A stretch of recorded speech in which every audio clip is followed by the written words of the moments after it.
This is Bharat FM. बजेगा Bharat झूमेगा Bharat.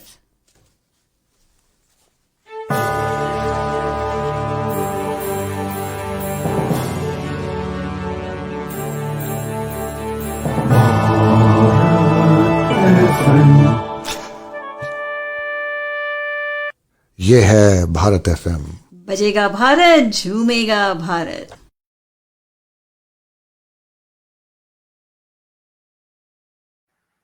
Namaskar, Sat Sri Akal, welcome and adab. You are listening to Bharat FM, a one-of-its-kind, multilingual, eclectic provider of entertainment, information and news to Indian Americans. Headquartered in Cincinnati, Ohio, Bharat FM airs shows out of Cincinnati, Chicago and Phoenix. We take pleasure in our ability to cater to your bhakti, chusti, sfurti, shakti and masti needs with our audio and visual shows. Check out bharatfm.com for our online program schedule and archives. I'm sure the content will definitely tickle your senses. Tune in via the 24-hour web streaming on bharatfm.com or via the Bharat FM app. More information can be procured at 513-488-5070. दोस्तों नमस्कार, आदाब, सत श्री अकाल, वड़क्कम, welcome. आप सभी का Bharat FM के इस कार्यक्रम में जिसका कि नाम है रूबरू में तहे दिल से स्वागत है। मैं हूं आपका दोस्त और आपका होस्ट आरजे आशीष और आज रूबरू में हम जिनसे रूबरू हो रहे हैं उनका नाम है सपना बाफना। सपना is a mother, a homemaker, an IT professional, a yoga teacher and a proud Indian. She loves going back to the roots and learning more about our rich Indian culture and heritage. She believes in holistic living and is very passionate about yoga and her spiritual journey. She wants to clear several common misconceptions about yoga and discuss what yoga really means. With that, I would like to welcome Sapna Bafna. Welcome, Sapna. Thank you, Ashish. Thank you. So, how have you been? How was your day? How did your day start today? I was excited about being on air with you and talking about my journey. And I used all the techniques I've learned through yoga and other practices to calm me down. And I'm very excited and very happy to be here and very happy to share what I have to share. Thank you very much for being here and coming on our show, Rubaru. All right, so let's begin our program. And as you might know, the way we start with this journey is right from your childhood. So tell us a little bit about where you were born, how your childhood days were, how your friends in your childhood days were, and if you have any memories that you would like to share. Sure. Childhood, I grew up in India, in outskirts of Pune.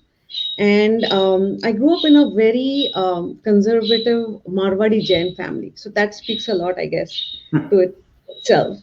And I grew up in a house in a joint family. My grandparents, my brothers, my dad's brother were in the same house growing up with us. I had two siblings, an older brother and a younger brother. And my great-grandfather, the entire Bafna family tree grew up on the same street.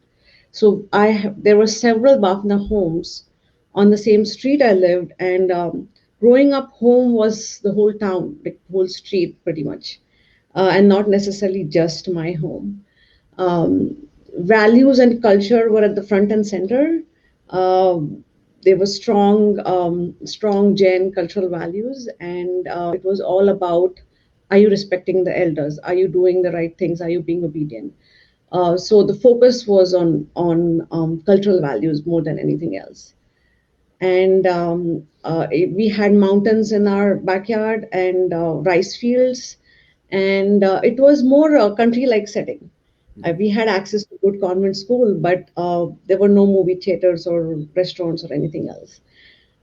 My mom's side of the family lived in the city, Pune city. So our vacations were in the city. Our vacations and weekend trips were in the city, but day-to-day living was in a small town. Okay. So you mentioned that you went to the convent school. Now, when you were at school, what kind of kid you were? Like what kind of child you were growing up? Like Uh, what was your I personality was as a, a kid? I was a very, very quiet, obedient, sincere kid, a topper throughout. I was participating in every possible curricular activities and excelling at what I was doing. And I was always the good influence in the class. So the worst kid in the class would sit next to me. So they could get, they could learn some good values from me. And as a teacher's pet. The teachers loved me. I got a lot of love and respect from my school. And same with people from in my town, in my family. We were massively big families, very close knit. So even the second, third cousins, everybody still stay in touch. They all attend everybody's function. So we were massively big families, and I was favorite amongst all of them just because I was very sincere, quiet, and obedient child. Okay. I tell my mom all the time, "You had it easy." Right, right. Yeah. So what did you dream about when you were growing up as a kid? Like, what did you want to be? Like, I know that as a kid that keeps changing very frequently, but Yes. how about you? So I was really I didn't have dreams per se, but even when I was not talking, I was listening a lot. When I was in second grade, my grandfather had a teacher come home, and she taught me Jain sutras, and there are several of those, and they are all in Sanskrit. And by fourth grade, I had a huge number of those shlokas by heart, very long ones, very complicated ones. I had them by heart. So that set some foundation in me. I'm not really sure, but some cultural foundation in me, which now I feel how important it was. And uh, I would watch my grandfather because he was a strong personality. He was very disciplined. I mean, every day, 6 in the morning, he would get up and he would do his samaik, which is a process that Jains do. It didn't matter if he was on a train on a mountain top where he would do yatras, tirth yatras. It didn't matter where he was. It's 6 in the morning, 6 to 6:45 in the morning. This is what he's doing, and he had a lot of compassion for people. He loved people. That is how he got his energies. We had shop downstairs, and upstairs we used to live, and many times there would be people who were struggling with groceries, paying bills, and if they had a daughter's wedding or something in the family, my grandfather would give them free groceries for as long as until they are willing to ready to pay. And I watched him, I watched him do a lot for people, and by both sides grandparents were exactly very similar personalities. They dedicated their life to people, and I was absorbing all that. So dreams as such, I really was not really thinking of the future because the culture where I grew up it was not about competition culture. It didn't exist. It was very laid back, and it was all about what your cultural values. Are you doing what you're supposed to do? All that. Are you living a good life? So that thought of what I'll do in future didn't ever come to me. I in 10th standard, I was my mom was my mom had a college degree, graduate degree, but she didn't speak good English, and my education was in English. So she would get my neighbors' books, which were written in Marathi. She would read in Marathi. She would explain it to me in Marwadi, and then I would write my exams in English. So that is how I studied my 10th standard. And when I had to write about essays, I participated in a lot of elocution competitions. And when I had to write essays, I used to go to my family doctor's office. And I remember sitting in his office for hours and hours, for days.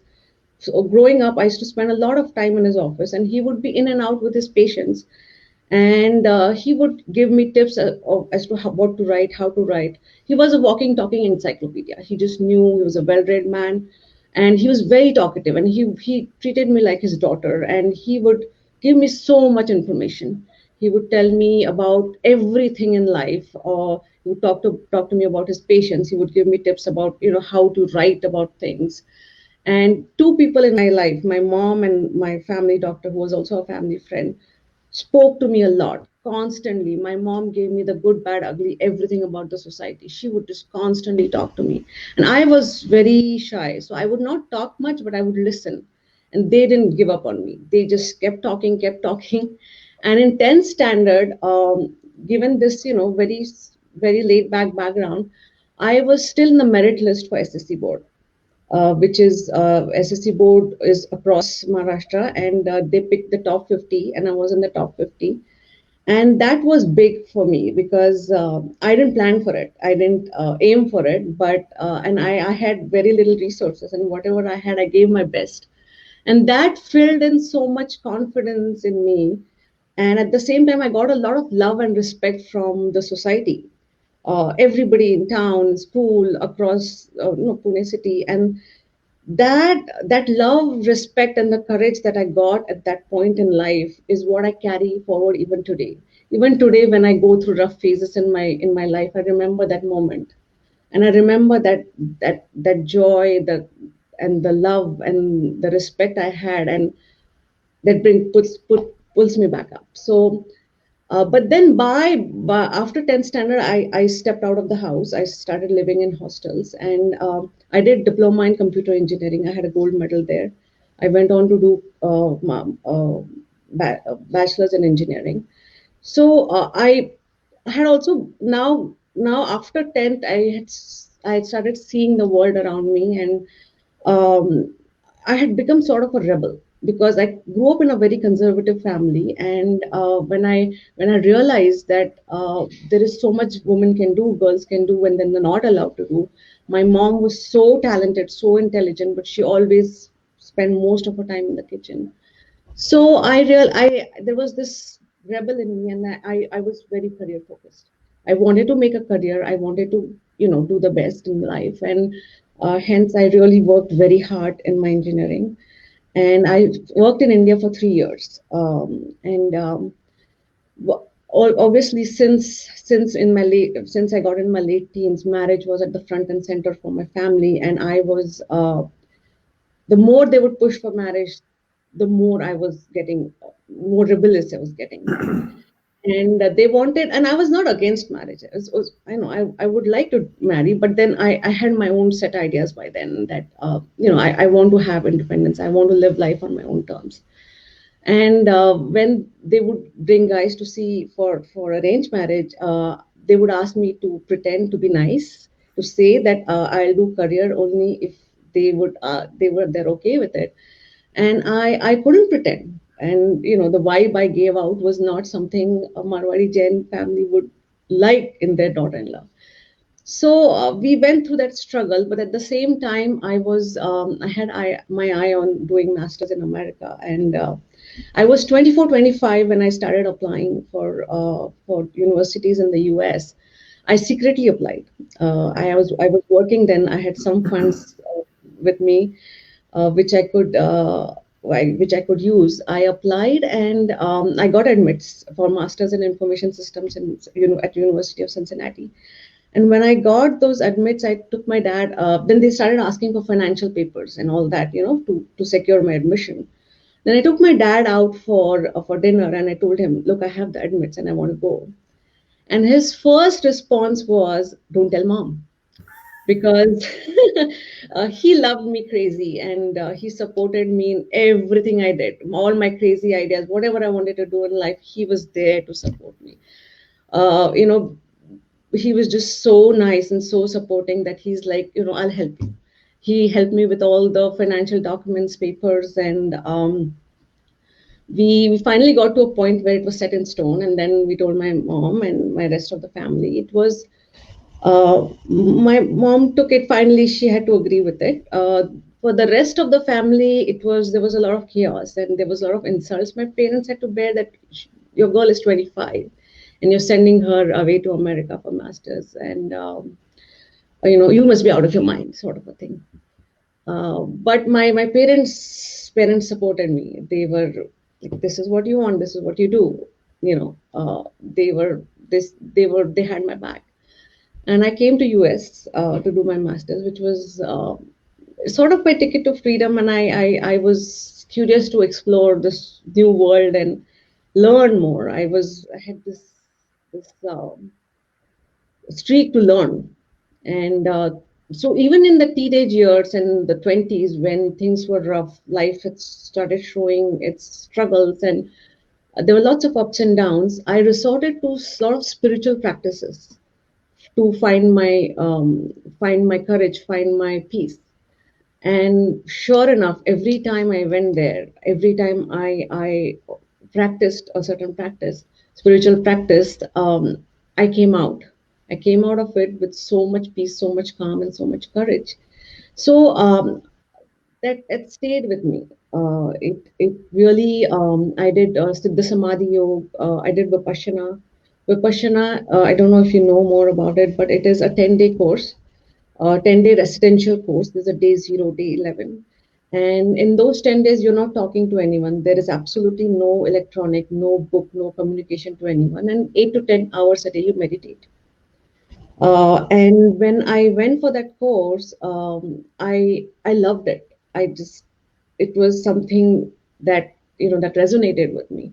And by now I've done it thrice.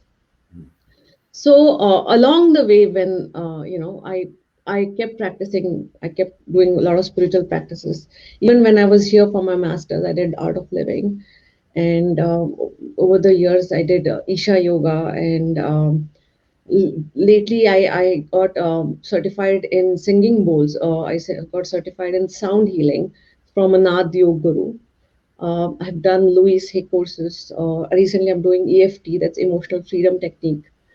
So I participated in a lot of different modalities of spiritual healing, or just not just spiritual, but healing or spirituality in a lot of different ways. And that is how my over the years I have coped up with life. And I got married. I met Parag in at UC, at University of Cincinnati. We got married, and Arna was born when I was in my late 30s. He's 10 now. And my pregnancy and postpartum were difficult, very, very, very rough, physically, emotionally. And I was struggling with my health. And in 2012, I remember I was dizzy. This I was dizzy, and I had a full time job.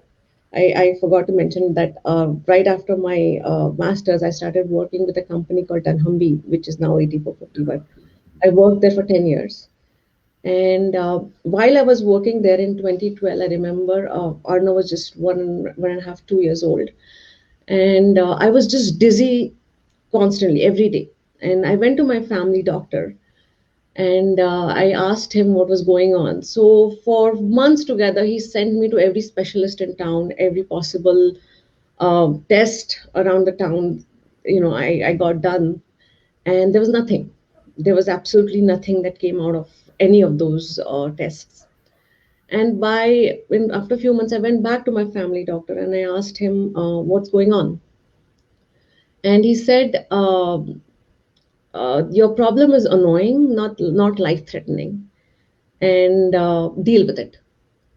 And when he Great. said that, I came out of it in a shock, in a state of shock, that I have a full time job, a child, and I'm suffering from this. But a doctor, he was such a renowned doctor, he didn't have an answer for me. His only answer was deal with it. And in that state, I just walked across the street, and there was a chiropractor's office. And in the chiropractor's office, there was this herbalist who visited a couple of times a week. And he didn't have a degree; he just had some online degree, but he was very experienced. And I just walked in. He was free. I just walked in and I started telling him my story. And he heard me for an hour. I kept talking for an hour, and he heard. And then he's like, "Oh." He prescribed me, like, take garlic in the morning for 21 days. Don't eat bread or anything sweet, no fruit. And he gave me some sidey herbs, he was charged me $50. In 3 days, I was feeling so much better. In a week, the dizziness was gone. And since then, it never came back. And there, a quest to just find answers just set in so bad. It's it's still very, very active in my head, that there is something somewhere that is not right. There's something missing, not right, I would say. There's something missing in our conventional system. And there are answers outside, but they're not easily readily available. Where are those answers? So in that whole process, I have spent a lot of time reading, talking to so many different holistic practitioners. I'll just ask a lot of questions. I have a lot of questions. I keep asking them. I keep asking. I've spoken to all sorts of people. I've read all sorts of things. I follow all sorts of holistic doctors. There are a lot of MDs who have converted themselves into integrative medicine, and I follow them on different social media channels, and I see what they have to say. So that has been my journey towards finding answers. So by 2018, my second son was born. He was one. He was born in 2017, and I was still working. And he was when he was born, he was this amazing child, 95th percentile, very healthy, happy, and it was wonderful. And then I went back to work, and then his health started diminishing. And by his first birthday, the doctors were concerned. He's not gaining weight, or he's just waking up a couple hours every night. He seems a little distressed.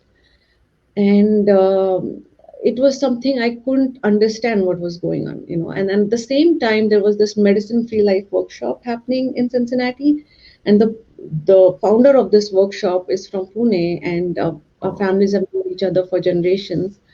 So I took the course. The course was wonderful. But at the end of it, I had a conversation with Mr. Praveen Chodia.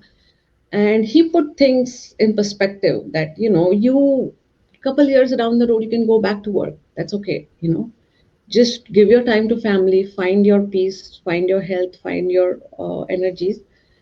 And it's important to step back. And I came out of there. Next day, I gave my resignation.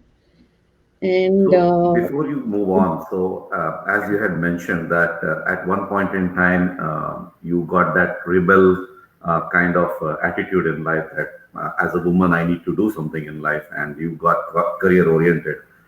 yeah. How easy or difficult was it for you to leave that and get into something else, completely leave your career and get into whatever you did after that, which you'll mention, I'm pretty sure. That moment, that decision making, can you tell us a little bit about that?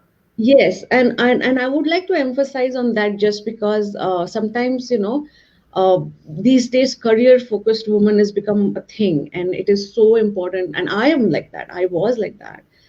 Career was so important, and when I made that decision to give up everything and give up my visa, and I didn't know what would happen in future, how things would shape up. The history, everything from my past flashed in front of my eyes.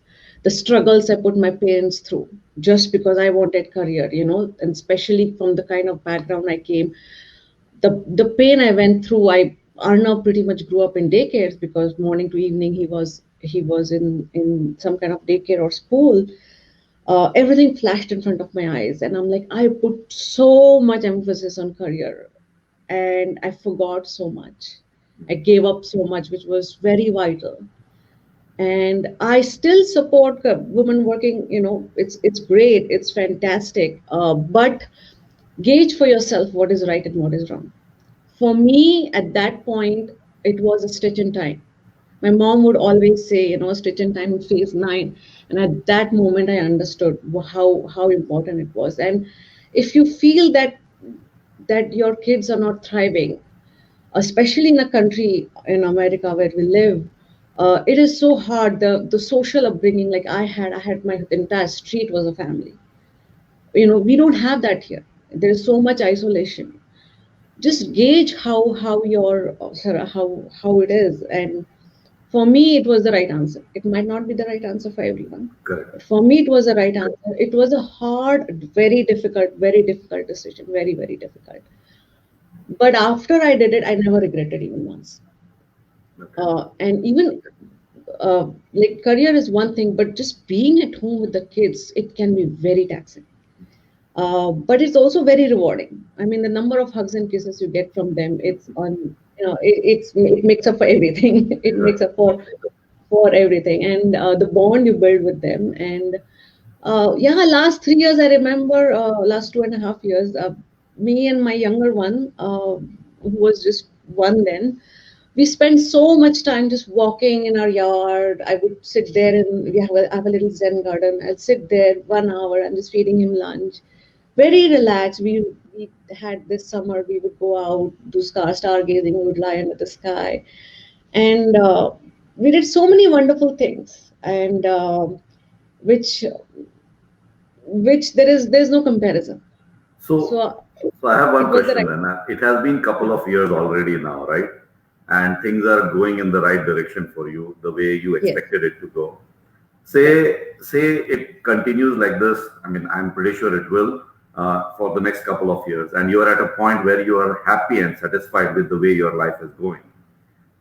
Is there any point in your mind that thing's still there that I might go back to my career? I will.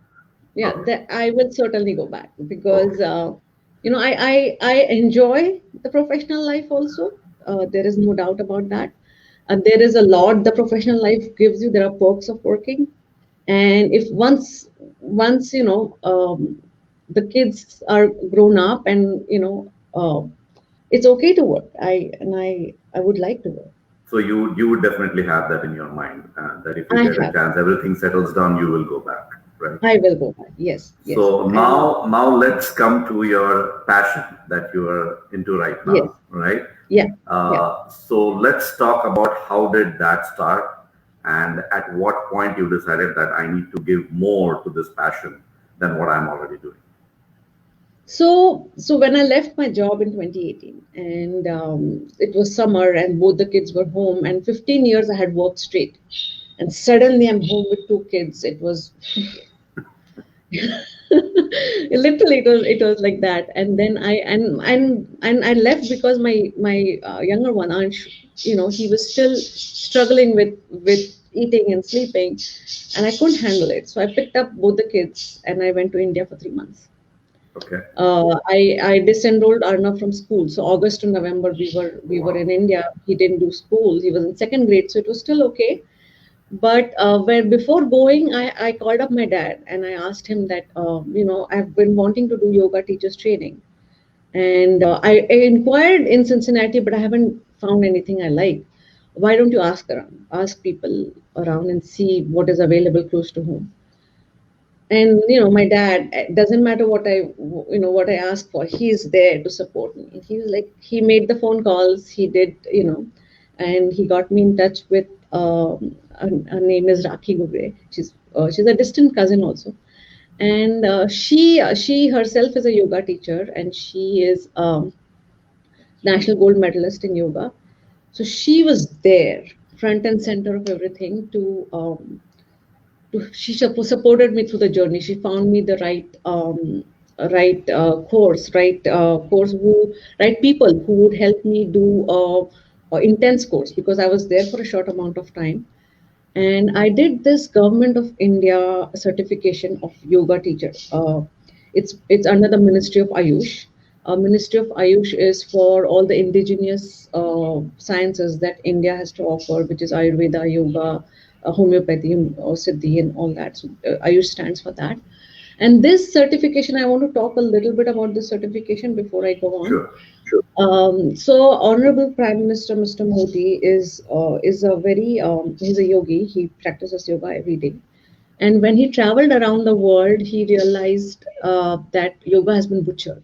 Hmm. Yoga is something very different, but when it has come to West and other countries, it has been converted into something which it is absolutely not. So he got the best and brightest in the room, and he's like, write a syllabus which is true to its core, and make sure we produce enough yoga teachers, authentic yoga teachers, who will go out and correct this. So that is how this whole yoga certification was born. So this Uh, certification didn't exist before Modi government. it was around 2015, I think this came about. Okay. Yeah. Okay. So So that I, it I, came I don't after. remember when the government started. Around that time, maybe. Yeah, Right. and I think that is the time when Mr. Modi went to UN and started the International Yoga Day, 21st of June. And this certification, they made it very rigorous. It is like a competitive exam. It has a written exam and a Viva exam. The written exam is good 2.5, 3 hours long. It has tricky questions. And the Viva is taken by three yogacharyas who are expert in the fields and they will grill you. And to just give you an example of how they do it, I did level one and level two both with two India trips. In the level two, the 3 hour long exam, they made us sit on the ground, and we had to write the exam while sitting on the ground. And the examiner was sitting. The examiner who was going to decide if you pass or fail was sitting in the room the entire 3 hours, and he was watching how you unroll your mat, how you sit, what happens to you after half an hour, after 1 hour, after in the 2.5 hours when you've been sitting for a long time, your legs are hurting, and you're only left with the difficult questions because all the easy ones you've solved, and now you're trying to focus on the difficult ones. How is your mental state, your physical state? And he's judging you right there in that room, sitting there. He's deciding who is not clearing the exam. He has not decided who's clearing, but he has decided who is definitely not clearing the exam. So it is that intense. They watch you very thoroughly. They make sure you are up to mark. You are on the path of being a true yogi. You understand what being a true yogi is, and only then they will certify you. So did you And know that the exam is going to be this tough, like it is going to be this rigorous before you I appear knew. for the exam? Okay. Okay. Yes, the institution I went to, the founder is actually one of the examiners.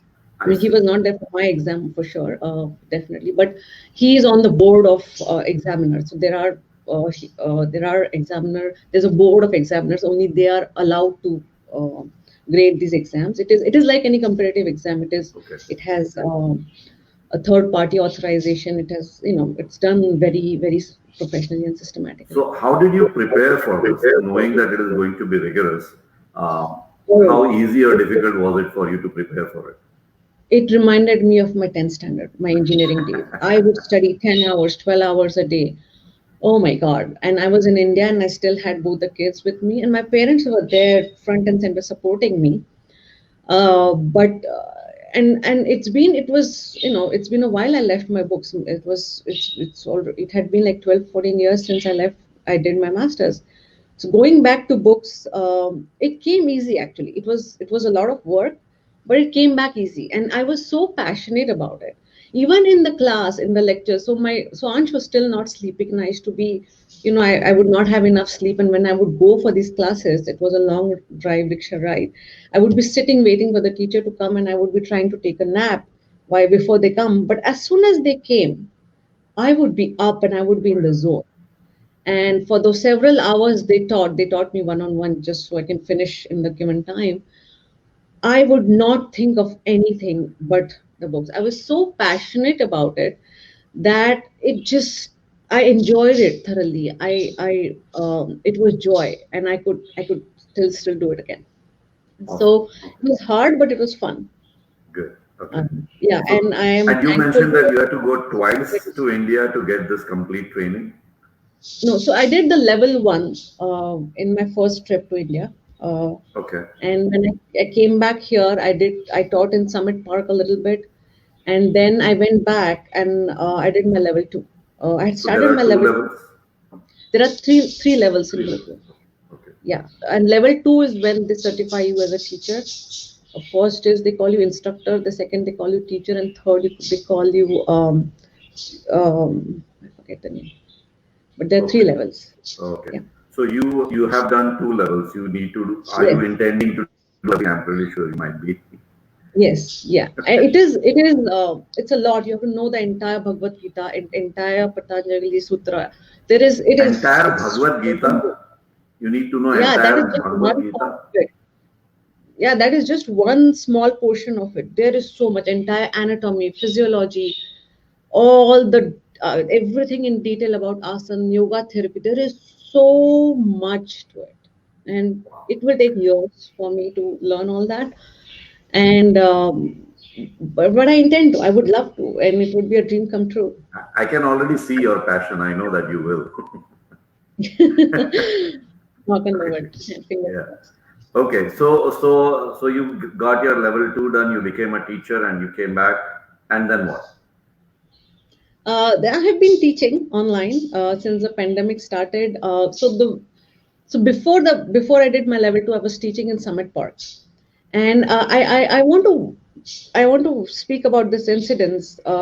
When I was teaching for after my level one and through the summer, I started in the friend's basement, and then when the weather got better, we moved to Summit Park. I would teach at 6 in the morning, and because that was the only time when the kids were not around, I had the free time. And there are few dedicated people who are willing to drive 20 minutes, come and do it, and they were there. They would come regularly, and which was wonderful. So I had learned this process called tratak.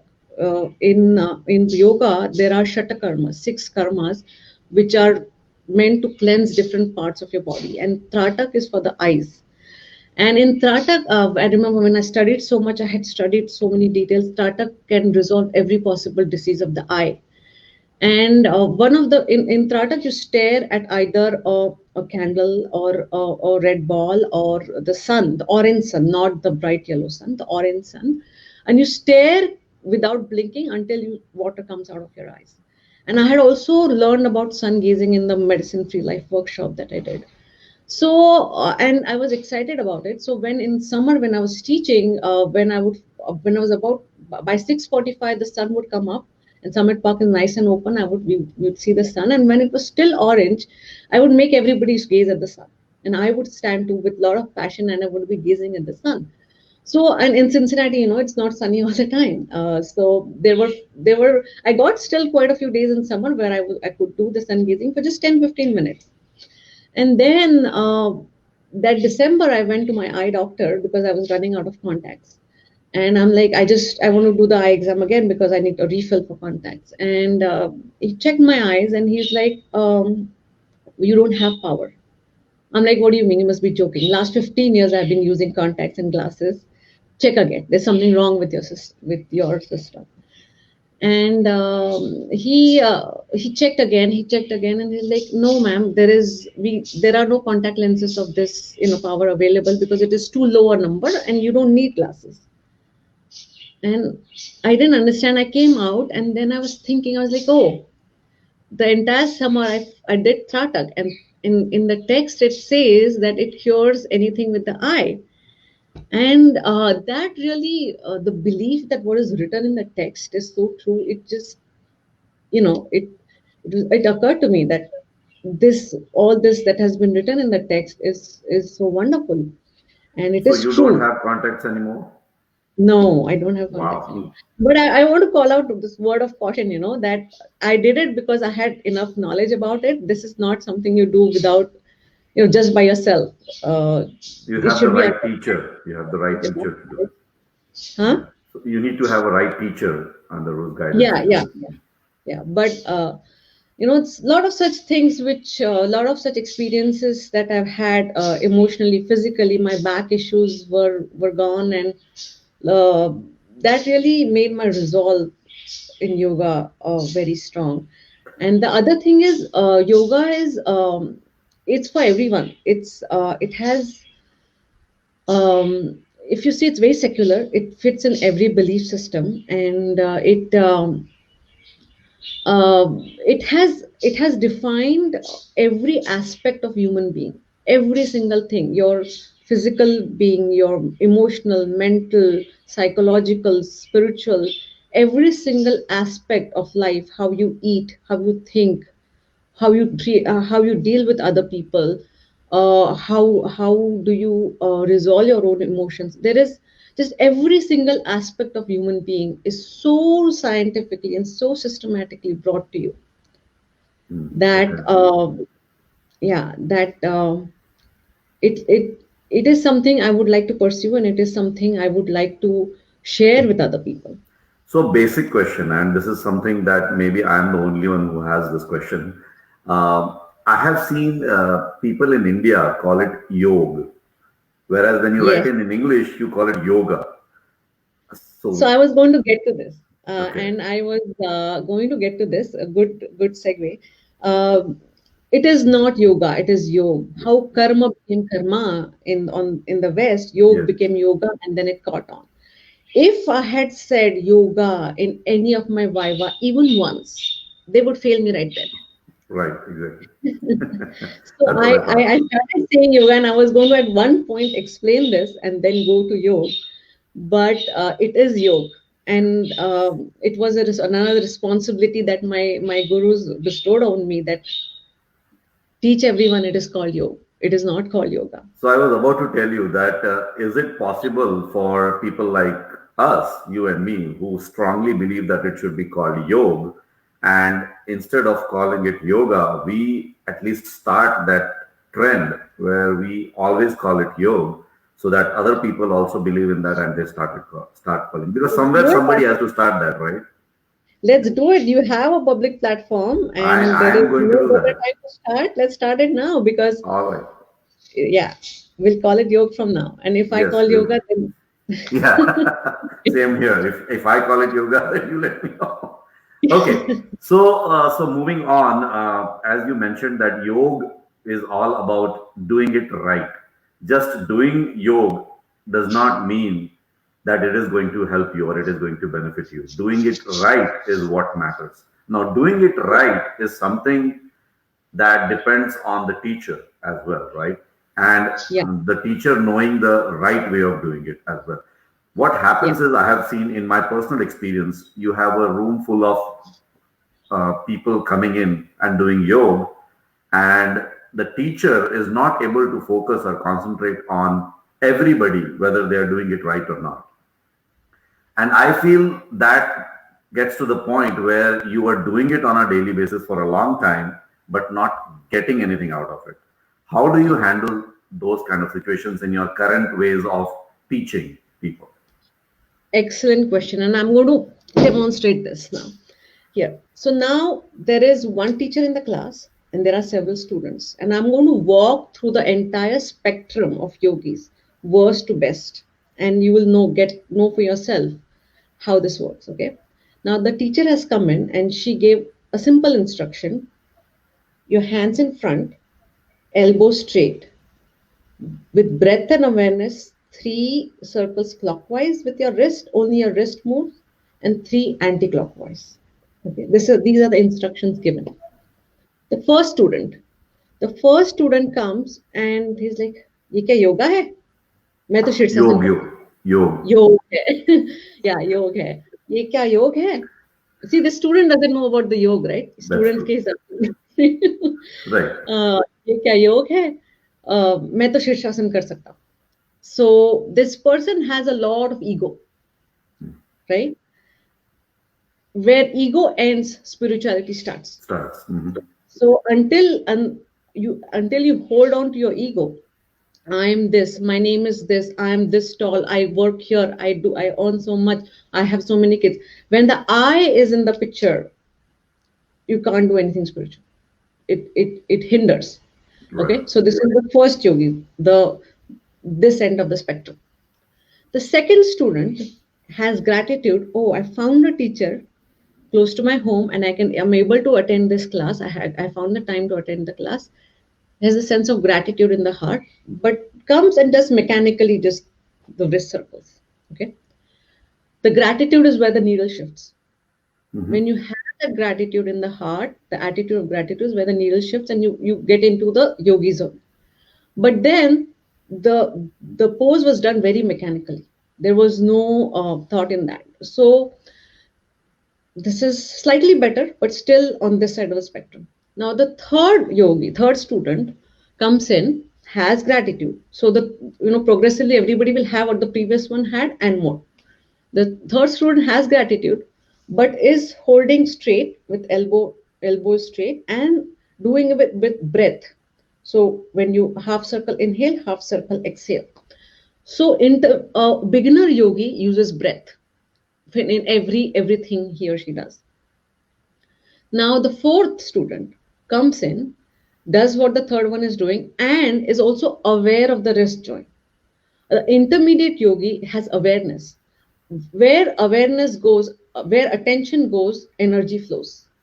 So if your attention is completely at the wrist joint, all your energy is flowing at the wrist joint and it is clearing up all the blockages in that joint. And I'm going to slightly shift topic and come back to these yogis. But there is something called Sukshma Vyayam, which was propounded by Dhirendra Yogacharya, and it is about, it doesn't have any asana or anything, very simple exercises. Every single person, even someone who has Parkinson disease or some major disease, can do it. It's about just loosening up the joints. And when you do it with breath and awareness, the benefits are multifold. When I was learning about it, the benefits were a couple pages long, and I didn't understand how just doing this could benefit anyone so much. But I've been practicing, it's enormous. So I'm coming back to the example where the fourth student is doing it with awareness because the attention is going and the energy is flowing, right? So the next yogi, next student, he comes in and he does it with awareness, with breath and awareness, but is able to hold for a long time. You know, thus karke his hand is not falling down, is able to hold for a long time. Now there is this concept in yoga called asanmay jayate. If you can be in any asana for 3 hours and be steady and happy, you have mastered the asana. Holding is very important in yoga. Holding is where the power of yoga lies.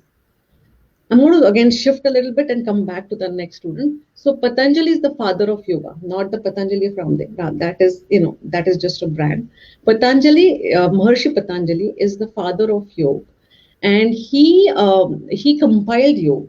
He was a grammarian and he was an Ayurveda doctor and a yogi, and he compiled yoga and he gave it in the form of 195 sutras. And each sutra is very precise and it tells a lot. And he has just 3 sutras for asana. Of the 195, just 3 are for asana, 46, 47, 48. And first one is Stiram Sukham Asanam. When you're steady and happy in an asana, you have done an asana. He doesn't say do this asana, do that asana. You could only do Shavasana all your life and you could be a yogi. So it's called Stiram Sukham Asana. So this fifth yogi is steady and happy and can hold up to 3 hours and has Asanmay Jayate. So that is, advanced yogi. So and now the fifth one, the sixth one, he's steady, happy, is holding it, has breath awareness, but also can feel the energy flowing to that part of the body. Advanced yogi can feel the energy flow. Once you've gone so internal, once you're in touch with your body and your senses, you can feel everything that's happening in the body. You can feel the energy flowing, and advanced yogis can do that, and they have done that for many years. So advanced yogi can feel the energy flow, is steady and happy, but along with feeling the energy flow, he's also the Prayatna Shaithilya Samapatti. So that is the second sutra in Patanjali for asana, which says the effort is lost. There is no effort in doing the asana, and while doing the asana, he is meditating. Automatically goes into meditation. So this is the second sutra for, where it says that the effort is, when you see a nice dancer doing ballet dance, there's no effort, right? So there is where, when the effort is lost, there is where you have really done your asana well, and you're steady and happy, and your effort is lost. And the third one is Tatadvandva Abhigatam. So, like the coin has two sides, every thought in our mind has two sides. You want to eat the gulab jamun, it is very yummy, but you think, oh, it's bad for you. There are constantly opposite thoughts in your head. It's called dvandva. And when you are in your yoga practice and you have done these asanas and you have become firm and established in asanas, the dvandva is lost. You're very firm in what you want and what you don't want. So this is how Patanjali defines how asana should be. In our head, asana is, oh, can I do advanced asana? Can I do something, some fancy pose, or how many calories I'm burning, or am I more flexible? So he doesn't talk about all that. He talks about Stiram Sukham Asanam. Your effort is lost. You're meditating while doing asana, and when you've done the asana, the duality in mind is lost. So one question again I have, which has always been there in my mind, is when a teacher is teaching. Now breathing is extremely important in yoga. Like Right. inhaling, exhaling is extremely important in yoga. Now, when you tell someone that now you inhale, now you exhale, where they are actually doing it the right way, is very difficult for a teacher to know whether you are inhaling, exhaling the right way. How do you make sure that your students are doing the yoga in the right way, including the breathing So, part? right. So there are a few things here. One, when you're choosing a yoga class, always make sure the teacher is giving enough breathing instructions. First, always go to a class where you are getting instructions about breathing. Second is, and I've not seen this happen much, but ask your teacher to take theory classes, whoever the teacher is. And I'm sure if there's a good yoga teacher, he'll be very happy to take a theory class. And there is a lot of theory you have to understand even while you do yoga. Everybody's focused on the physical part, but physical is great. I mean, there it gives a lot, but then you have to understand, go back and understand the basics. So request a teacher for theory class. Always be in conversation with your teacher. Tell about all the ailments you have, and it is very important to not do certain things when you have certain issues, or do certain things when you have certain issues. Talk about breath. Be in conversation with the teacher before the class, after the class, and I'm sure a good yoga teacher would love to get that feedback. The third is tell the teacher how you felt after the class. That is very important, because when you have done yoga right, there's a certain way how you should feel, and if you're not feeling it, either you didn't do something right or the instructions were wrong. Something is wrong somewhere. Right. So I always tell my students, tell me how you felt. Keep telling me, and I'll message them. I will call them. I'm like, how did you feel? How what is going on? So always give that feedback. And there is a barometer as to how you should gauge your yoga practice. As to are you feeling calm? Are you feeling relaxed? Are you feeling that your ego is diminishing? Are you feeling like doing good for others? The compassion is flowing. Are you feeling firm and steadfast when you look at any challenge? Are you feeling, oh, this is an opportunity? Are you looking at a challenge as an opportunity? Are you feeling aligned? So these should be your barometers. And if any of these are not happening, then there's something that's going wrong. Wow. So a teacher can't really tell, to your point, a teacher can't really tell. A little bit if they're in person. Online, definitely it's very hard, but in person, maybe a little bit they can say. Uh, but make sure that you are gauging yourself, you're talking to the teacher, and you're going to a class where enough instructions about breathing and rest of the other aspects of yoga are given along with just the asana. Now, so is there, so suppose you have a class of like 10 students and you have done like maybe 10 or 15 classes with them. And in the 16th class, you have a new person joining in. Does it matter for that person to go back and do all those 15 classes, or anybody can join at any point in time and they can still benefit with everything that you are doing going forward? So every person's yoga journey is different. Even if the same 10 students have been doing for 15 classes, their journey is very, very different. Their body is different. Their mental state also plays a big role in it, and their mental state is different. And the same person with the same mental state can be different today and different tomorrow. Like even me, one day I can do it very easily, second day I can't do it. You never know how. There's so much going on in the body, it affects your mind and body, that you can't really say much. So even if a new person joins, they can catch up, but there are things a teacher, like I'm speaking from for myself, and a lot of teachers are different. I give a lot of instructions, a lot of side instructions along while I'm teaching, and there and I can't give everything every single time. So there might be something he or she might have missed, but always take it slow. Even if you have joined, you could go back and do the 15 classes, but if you're a beginner, never do it without the teacher Correct. instructing you or looking at you. Don't just do a video. If you're a beginner and you have health issues, please just don't do a video. It's just not right. So instead of just going back and doing the video, start where the teacher is in front of you, and take it slow and be in conversation with the teacher. Just make Okay. sure you're not overdoing, you're not over exerting, not being greedy. Oh, I want to catch up. Oh, I want to do this. Don't be greedy. Take it slow. Going slow and steady is extremely important in yoga.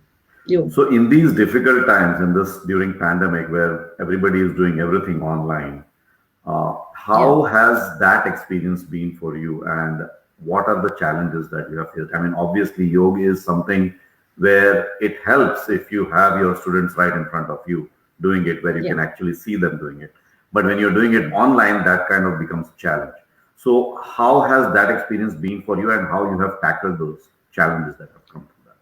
So there are pros and cons to this. The pros are that I could reach to so many people across the globe, which I couldn't have. I don't own a place for myself. I was doing it in parks or basement or homes or something like that. So this opened up, the avenue to for so many other people to join in the class, which is great. But the challenge is that it's hard to see the person. It's hard to feel the energy of the person, and there's also this energy exchange, the vibe that you exchange with your teacher who's been doing it for a while. That maybe happens a little bit, and I can feel it even with the distance. I can feel the students catching on to my energy, but maybe in person it's a whole lot different, and I can't go and correct them right there. I'm Hmm. looking at them in Zoom. I'm telling them, no, your feet should be like this, your knee should be like this. But if I was right in front, I would have gone and just corrected the hand or corrected, Correct. changed the posture. So that doesn't happen. So I keep it very limited. I don't have too many people join, just because it's hard to see every one of them, and I do my best. That is all I can do. And just make sure, if you're doing something online, just make sure that you're not doing, and if you don't know enough about yoga, you're not doing a one-way streaming where you're just watching a video and doing it. You are in conversation with the teacher, and there is an avenue, there's a guru where there's an avenue where you can discuss what you're feeling or what you're going through or what problems you have. As long as you have that, I think we can still take it forward. There has never been a more need to do yoga than now. I mean, Okay. it's something we should be doing every day. And even if you're not able to ask questions during the session, you can always go back to your teacher and have a one-on-one conversation with the teacher, right? Yes, That will yes, definitely help you. Instead of just continuing what you think is right, I think you should yeah, clarify your questions with your teacher and make sure that you are doing it right, right? exactly. And that is Correct. extremely, extremely important. Important, And I right? can't emphasize enough on that. Right, right. So just wanted to let you know we have 3 minutes left. And Okay. before we announce our segment that we are starting next month with you, is Yeah. there anything else that you would like to cover before we do that? Um, uh, no, this yoga is a science of right living. So next time when you think of yoga, don't think of it as something that's exercise, breathing, or meditation. No, it's a science of right living. It's a skill of helping you fulfill your highest potential. Know that you have the highest potential of a human being can attain inside you. Doesn't matter if you have disabilities, doesn't matter you're rich or poor, doesn't matter where you come from. Every single person has this ability to reach the highest potential. And say 100 is what potential is. Einstein used 5, and an average person uses way less than 1. So know that there is so much, Potential. there's so much inside you, and there is a science out there, very simply and systematically written, that can help you get your get your best. It and use the opportunity and fulfill your dreams. Okay. So with that, I think we can announce that starting next month, Sapna will be part of Bharat FM family, where she is going to start a session, yoga session every morning. We will get you the details as we get closer to the date. But we are thankful to Sapna that she is becoming part of Bharat FM family and ready to share her knowledge and teach students all around the world on the benefits of yoga and help them be live a better life with all the experiences and knowledge that she has gained. So, if you want to talk a little bit more about that, Sapna, please go ahead. Firstly, it will be an honor. Thank you, Ashish, for inviting me to do this. And I would really look forward to it. and I will try to give my best. But again, it's a two-way street, and I would like I said, participation from everybody, feedback. How are you feeling? What is going right? What is not going right? And yeah, that I would like that conversation to go on. I would like for everybody to take it seriously, not take it for granted, and make sure you give your best to get your best. Right. And Okay. it's there's nothing there's only good that's going to come out of it. Thank you. Thank you, Sapna. So, just wanted to let you know that there are a lot of comments that we have received. Please go back and look at those. And if you can answer a couple of questions that people have had, please go ahead and do that. And thanks everybody who has joined and who could not join. Just to let you guys know that all our videos get saved on our social media channels, whether it's Facebook or YouTube or any other channel. All our videos are saved over there. So even if any of your friend or family has missed this conversation, they can go back and look at the video and enjoy the wonderful conversation that we have had today. And thank you, Sapna, once again very much for joining us today and sharing your wonderful journey and giving so much information and knowledge about yoga. It was a pleasure. Before we end our show, anything more that you need to say? No, if there is anyone has questions, I'll be happy to answer. Okay. Otherwise, all right. So with that, folks, we come to an end of our show. We hope, as I mentioned, that we hope you had enjoyed this conversation. And as we mentioned, that starting next month, you get to learn from Sapna one-on-one online on Bharat FM channel. So please stay tuned in for the details. We will post those on our social media channels. And with that, we come to an end of this show. Thank you very much. thank you. Namaskar, Sat Sri Akal, welcome and adab. You are listening to Bharat FM, a one-of-its-kind, multilingual, eclectic provider of entertainment, information and news to Indian Americans. Headquartered in Cincinnati, Ohio, Bharat FM airs shows out of Cincinnati, Chicago and Phoenix. We take pleasure in our ability to cater to your bhakti, chusti, sphurti, shakti and masti needs with our audio and visual shows. Check out bharatfm.com for our online program schedule and archives. I'm sure the content will definitely tickle your senses. Tune in via the 24-hour web streaming on bharatfm.com or via the Bharat FM app. More information can be procured at 513-488-5070. This is Bharat FM. बजेगा भारत झूमेगा भारत.